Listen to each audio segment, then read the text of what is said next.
नमस्ते, स्वागत है आपका हमारे YouTube चैनल कहानी कथा पे। रमेश का सुनीता से संबंध विच्छेद हो गया था। उनकी एक बेटी थी जिसे सुनीता ने अपने पास रखा था। दोनों के बीच बहुत झगड़े होते थे। अंततः दोनों ने मिलकर फैसला कर लिया था कि अलग हो जाएंगे, जिससे बच्चे की परवरिश पर कोई असर ना पड़े। अब सुनीता और रमेश दोनों आज़ाद। सुनीता ने दूसरी शादी कर ली थी। सुनीता का नया पति उसके ऑफिस में साथ काम करता था। वहीं पर दोनों का इश्क परवान चढ़ने लगा था। सुनीता को सहानुभूति की जरूरत होती थी। रमेश तो शराब पीकर अपना गम भुलाने की कोशिश करता। सुनीता की हिम्मत आखिर जवाब दे जाती है। रोज के झगड़े ही खत्म।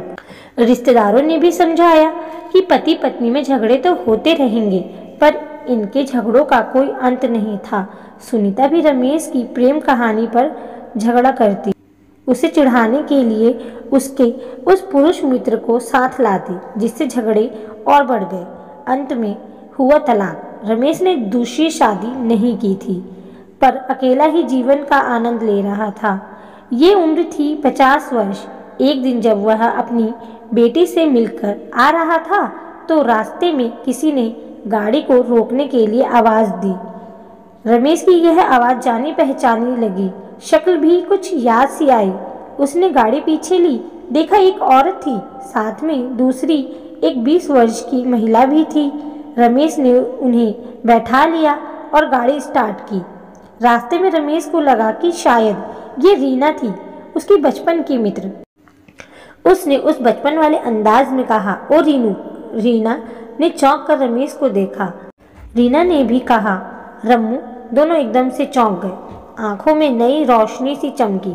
साथ में बैठी रीना की बेटी की बहू भी उन दोनों को देखने लगी। रीनू, आज तुम कहाँ जा रही हो? और ये साथ में कौन है? तुम्हारे पतिदेव कैसे हैं? कितने बच्चे हैं? इतनी कमजोर और उदास कैसे हो? प्रश्नों की झड़ी लगा दी रमेश ने। रीना ने कहा, रम्मू, बड़ी बेरंग जिंदगी हो गई है। शादी के कुछ साल बाद मेरे बेटा हुआ। वह बहुत सुंदर और सरल स्वभाव का है। हमारी जिंदगी खुशी से बीत रही थी। तभी एक कार एक्सीडेंट में पति बहुत बुरी तरह घायल हो गए। लंबा इलाज चला, सब रुपए पैसे खत्म हो गए और अंत में वह भी सदा के लिए छोड़कर चले गए। फिर कठिन दौर गुजरा। बेटे की खातिर दूसरी शादी नहीं की। उसे पाल पोस कर बड़ा किया, पढ़ाया लिखाया, नौकरी लग गया। उसकी शादी की। ये बेटे की बहू है। इसे डॉक्टर को दिखाने जा रही थी, पर हड़ताल के कारण कोई गाड़ी नहीं चल रही। रमेश ने कहा, चलो मैं छोड़ दूंगा। रीना ने कहा, रम्मू तुम सुनाओ, तुम्हारी जिंदगी कैसी चल रही है? रीना ने बेटे की बहू विनीता यह सब सुनकर कुछ समझने लगी। शायद दो दोस्त एक अरसे से मिले होंगे। रम्मू ने उन्हें डॉक्टर को दिखाया, फिर नाश्ते के लिए एक रेस्टोरेंट चले गए। तभी फिर रीना ने पूछा, रम्मू, तुमने अभी तक नहीं बताया कि तुम्हारे कितने बच्चे हैं? बीवी क्या करती है? कैसी है? मुझसे सुंदर है? रम्मू ने टालने की कोशिश की। वो इसमें सफल हो गया। फिर वो उनको छोड़ने चल दिया। रास्ते में विनीता सोचने लगी, अब शायद ये दोनों प्रेमी रहे होंगे। विनीता ने देखा सास के चेहरे पर बहुत दिनों बाद कुछ चमक और तड़प दिखाई दी। सास से आज इनके बारे में पूछूंगी। रम्मू ने उन्हें घर के बाहर छोड़ दिया और एक दूसरे के नंबर ले लिए। शाम को रम्मू मधुशाला पहुंच जाता है। फिर शुरू होती है बचपन और पहले प्यार की यादों की खूबसूरत किताब को खोलते ही गुलाब की पंखुड़ियों से इत्र की खुशबू ने यादों की एक ठंडी बयार चला दी। उस खुशबू में वो मदहोश होने लगा। आज बहुत दिनों बाद जिंदगी में उसे सुकून मिला। दूसरे दिन रीना का मिस कॉल आता है। रमेश ने वापस कॉल किया तो रीना ने कहा, क्या तुम मुझसे मिल सकते हो? रमेश ने भी बड़े प्यार से कहा, तुम चाहो तो तुम्हें हमेशा के लिए मिल सकता हूँ। रमेश रीना को उसके घर से पिक करता है। फिर एक सीसीडी में मिलते हैं। वहाँ स्पेस था। वहाँ रीना रमेश से पूछती है कि तुम्हारी लाइफ कैसी चल रही है। रमेश ने टालने की कोशिश की, पर रीनू भी जिद पर अड़ी थी। ए रम्मू, बता ना यार, कैसी चल रही है तुम्हारी जिंदगी? तभी अचानक रम्मू की आंखों आंसुओं का सैलाब बह निकला और वो रीनू के गले लगकर रोने लग गया। रीनू सोचने लगी, बाहर से इतना मजबूत आदमी अंदर से इतना मुंह पर बात क्या हुई जो यह इस तरह से रोने लग गया। रमू क्या हुआ? रो मत, मैं भी रोने लगूंगी। रमू कहता है, रीनू मैंने तुम्हें एक बार खो दिया था पर अब तुम्हें हमेशा अपने पास रखूंगा।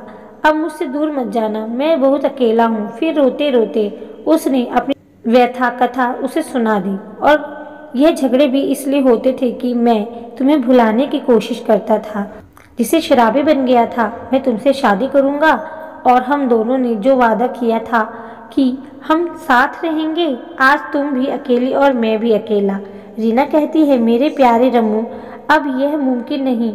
मेरा बेटा क्या कहेगा, विनीता क्या कहेगी और ये दुनिया क्या कहेगी। रमू हम अच्छे दोस्त बनकर रहेंगे, हम साथ में समय व्यतीत करेंगे, पर शादी इस उम्र में? शाम ढल चुकी थी, उम्र की भी दोनों विदा होते हैं दोबारा मिलने के वादे के साथ। घर आकर रीना का मन नहीं लग रहा था। उधर विनीता भी सोच रही थी कि सासू माँ आज अकेले इतनी देर कहाँ गई थी। विनीता ने शाम को सास से पूछ ही लिया तो सास रीना ने सब बचपन से लेकर 55 तक की बातें बता दी। रमेश के बारे में भी बता दिया कि वो अकेले हैं और उससे शादी करना चाहता है। सास रीना विनीता के साथ रमेश से मिलने के लिए जाती है। धीरे धीरे दोनों फिर जवान होने लगते हैं। जब ये सब रीना के बेटे संदीप को पता चलता है तो उसने विनीता को डांटा। माँ रीना को भी कहा, माँ इस उम्र में तुम क्या कर रही हो। रीना बेटे से कट सी जाती है। रमेश और रीना का मिलना बंद। प्यार पर अब इस उम्र में भी पहरे जो कभी जवानी में लगते थे। रमेश और रीना ने बचपन में इन पहरों से निकलकर ही प्रेम किया था, पर उस समय रमेश नौकरी की तैयारी के लिए शहर चला गया था। सोचता था खुद के पैरों पर खड़ा होकर वह रीना से शादी करेगा, पर किस्मत को कुछ और ही मंजूर था। रीना के माता पिता ने उसकी शादी कहीं और कर दी थी।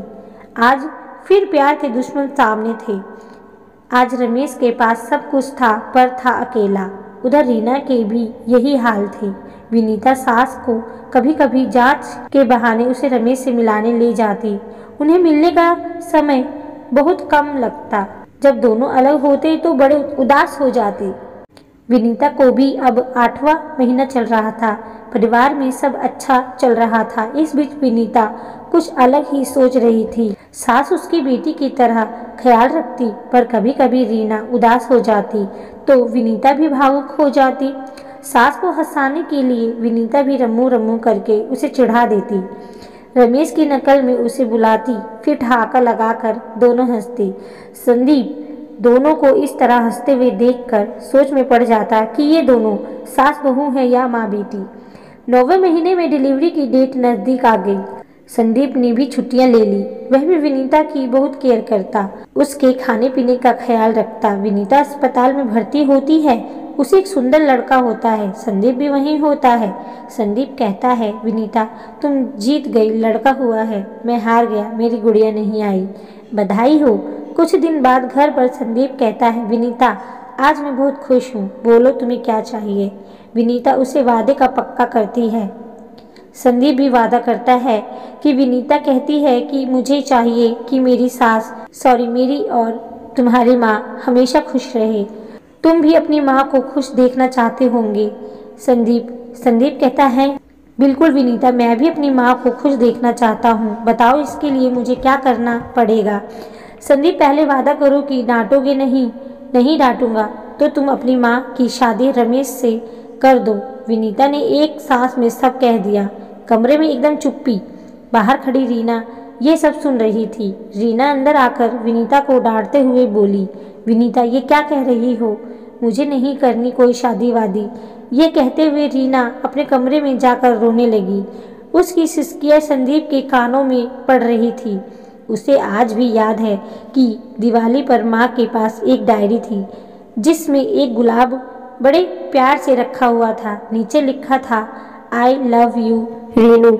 रमेश भी माँ को प्यार करता था, पर आज क्या पता संदीप और विनीता ने माँ को सरप्राइज देने का प्लान बनाया। संदीप ने कहा, मेरी माँ ने आज तक मेरे लिए इतना सब किया तो क्या मेरा फर्ज नहीं बनता उनकी खुशी के लिए कुछ करूं। समाज की परंपराओं को तोड़कर नई बनाऊंगा। माँ की खुशी के लिए समाज से लड़ूंगा। विनीता और संदीप मिलने के लिए और माँ के रिश्ते के लिए रमेश के पास जाते हैं। रमेश भी आश्चर्य से देखने लगता है, क्या संसार में ऐसी सुंदर गुणी बहू जो बेटी की तरह सास ससुर का ख्याल रखती है हो सकती है? एक पत्नी इतना प्यार कर सकती है अपने पति और परिवार से? संदीप ने रमेश से कुछ सवालात किए। उन्हें कहा, आपको हमारे घर पर घर जमाई बनकर रहना पड़ेगा। मेरी माँ को हमेशा खुश रखोगे, उन्हें उसी तरह प्यार करोगे जिस तरह बचपन में किया करते थे। हाँ, एक और बात, हमारी लड़की को आपका इस तरह से शराब पीना पसंद नहीं। आज से शराब पीना बंद। घर जाकर हम आपको बता देंगे कि आप हमें पसंद हो कि नहीं। संदीप और विनीता घर आ गए। दोनों खुश थे। दोनों को देखकर माँ भी खुश थी। वो पूछती है, क्या हुआ बेटा? वो बोला, कुछ नहीं माँ। दूसरे दिन वो रमेश को तैयार कर दूल्हे के वेश में अपने घर ले आते हैं। रीना की आंखें आश्चर्य से फटी रह जाती हैं। वो सोचती है कि क्या वह सपना देख रही है। इस तरह अधूरी प्रेम कहानी उम्र के अंतिम पड़ाव पर जाकर पूरी होती है। एक लव स्टोरी इन बुढ़ापा का सुखद अंत होता है। साथ ही अंत होता है रूढ़िवादी परंपराओं का, जो व्यक्ति को अकेला नरकीय जीवन जीने के लिए मजबूर कर देती है। परंपराएं तो ऐसी होनी चाहिए कि लोगों को मजबूत बनाए। जीवन आपका है, जीना आपको है। यह आप पर निर्भर करता है, आप कैसे जीना चाहते हैं, अकेले या। प्लीज़ कमेंट करके ज़रूर बताइए कि आपको ये कहानी कैसी लगी। इस कहानी में जिस तरह की सोच बताई गई है, क्या आप उस सोच से सहमत हैं? हमारे चैनल को सब्सक्राइब करें। कहानी सुनने के लिए धन्यवाद।